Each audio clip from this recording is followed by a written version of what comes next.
আমার running journey start হয়েছিল একরকম বাধ্য হয়ে, যে এবার তো চাকরি পেতেই হবে, আর রানিং ছাড়া সেটা কখনোই সম্ভব না।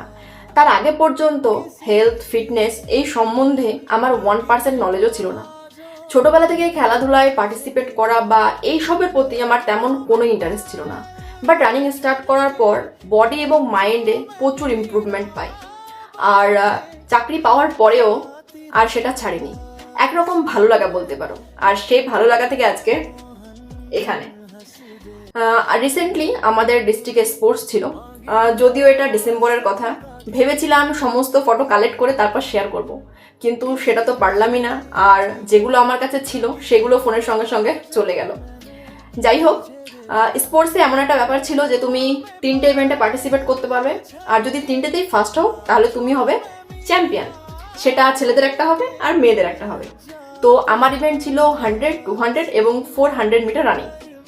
সেখান থেকে ফার্স্ট ট্র্যাকের ওয়াচ আর OnePlus এর ইয়ারবাড, আর আরেকটা ছিল, এটা হচ্ছে ভি গার্ডের ইন্ডাকশন। প্রাইসগুলো খুব সুন্দর ছিল। আর এটা ছিল হ্যাভেলস এর হেয়ার ড্রায়ার। তো এটা ছিল একটা গ্রুপ ইভেন্ট, যেটা 4x100 মিটার রিলে রেস, ওখানে থার্ড হয়েছিলাম। তো সেখান থেকে এটা।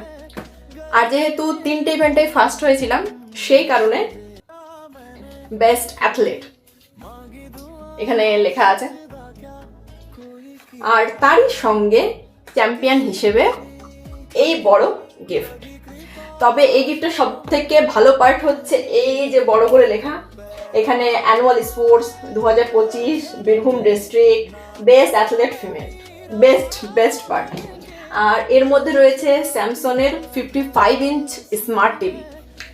তো একটা ব্যাপার কি, যে রানিং করার মোটিভ এটা নয়, মেন তো যে নিজেকে ভালো রাখতে হবে, সুস্থ রাখতে হবে, সেই জন্যই। আর তার সঙ্গে যদি এতগুলো গিফট পাওয়া যায় তাহলে তো একটা আলাদাই ব্যাপার। রানিং এর টাইম কমাতে ভীষণ কষ্ট হয়েছে। তবে এবার ইভেন্টের যে টাইমগুলো ছিল মোটামুটি আগের থেকে অনেক ইমপ্রুভ হয়েছে।